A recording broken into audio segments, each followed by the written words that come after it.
আজ গুরু পূর্ণিমার দিনে গুরুকে জানাই শতকোটি প্রণাম। তো গুরু পূর্ণিমার সকাল সকাল স্নান সেরে আমি মন্দিরে ঢুকে গেলাম। ইনি হচ্ছে আমাদের দীক্ষা গুরু, আমাদের গুরুদেব প্রণবানন্দজি মহারাজ। তার কাছেই আমাদের দীক্ষা নেওয়া। তো সকালবেলা 5টার দিকে ঘুম থেকে উঠেছি, উঠে সব কাজ সেরে 6:30টার মধ্যে স্নান করে আমি মন্দিরে ঢুকে গেলাম। আর মন্দিরে দেখো চাঁদোয়াটা কিসের জন্য ইঁদুরে হয়তো কেটে দিয়েছে, ওই জন্য ঠাকুরের মুখটা তোমাদের দেখাতে পারলাম না। সে সব কিছু জোগাড় টোগাড় করে নিয়ে ঠাকুরমশাই 7:30টার দিকে চলে আসলো পুজো করতে। তো তিনিও পুজোয় বসে পড়লো। তিনি পুজো করে 8টা, 8:15টার দিকে চলে গেল। তারপরে আমি একটু গুরুদেবের পাঁচালি পড়লাম, গুরুদেবের গান করলাম, আরতি করলাম। করার পরে পুজো ঠাকুর ঘর থেকে বেরিয়ে গেলাম। বেরিয়ে যেদিকে সবাই প্রসাদ বেড়ে নিয়েছে, আর আমি পরে এসে খালি প্রসাদ খেলাম। কী করবো, এটুকুই তোমাদের সঙ্গে শেয়ার করলাম। তারপরে যাই হোক, প্রতিদিনই তো একই কাজ, রান্না বান্না আছেই। রান্না আজকে তেমন কিছু করব না। ফুলকপি নিয়ে এসছে, ফুলকপি আলুর তরকারি, আর ডাঁটাটা নিয়ে এসেছিলো 2 দিন আগে, সেই ডাঁটা চচ্চড়ি আর আলু ভাজা, এই আজকে রান্না করব। তুমি আবার স্কুলে যাবে, সকাল সকাল রান্নাও করে নিতে হবে। তো ও 10:30 বাজে, বলছে ভাত দাও, তারা স্কুলে যাব, খিদে পেয়ে গেছে। তো ওকে 10:30টার দিকে আলু ভাজা আর ভাত একটু খাইয়ে দিলাম। আর স্কুলে যাওয়ার সময় ওকে না খাইয়ে দিলে আবার হয় না।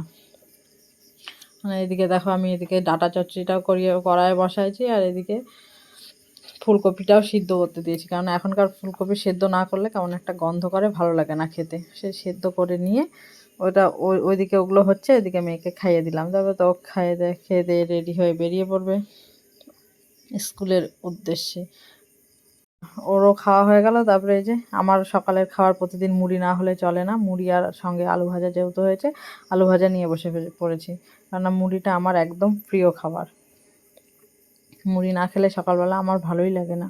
আমার সকালের খাওয়া কমপ্লিট। এদিকে মেয়েও রেডি হয়ে গেছে স্কুলে যাওয়ার জন্য। আর এদিকে দেখো বৃষ্টি পড়ছে, ছিপছিপানো, একদম নিম্নচাপ। সারা দিন বৃষ্টি, জামা কাপড় মেলার জায়গা নেই। কোথায় মেলবো জামা কাপড়, নিচেও মেলা যাচ্ছে না। সে রান্না বান্না সেরে আমি ঘরেই আজকে জামা কাপড় মেলবো। তবে দেখো আমার রান্নাও প্রায় কমপ্লিট। এদিকে তো আলু ভাজা আর ডাঁটা চচ্চড়ি হয়ে গেছে, আমার ফুলকপির তরকারিও হয়ে গেল। আর এদিকে বর চলে এসছে, 1টা বাজে তখন। ও চলে এসলো, ওকেও আমি খেতে দিয়ে দিলাম। ওর খাওয়া দাওয়া হওয়ার পরেই আমি ঘরে দড়ি টানিয়ে নিলাম জামা কাপড়গুলো মেলার জন্য। জামা কাপড়গুলো মেলে ফ্যান চালিয়ে রাখবো, তাহলে জামা কাপড় শুকাবে।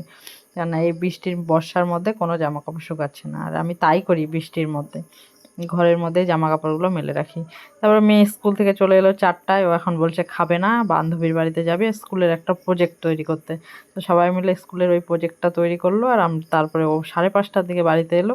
তখন আমিও খাইনি, সেই ওর সঙ্গেই সকালে খেয়েছি। তখন একসাথে মা মেয়ে খেয়ে নিলাম। এই আজকের ভিডিও।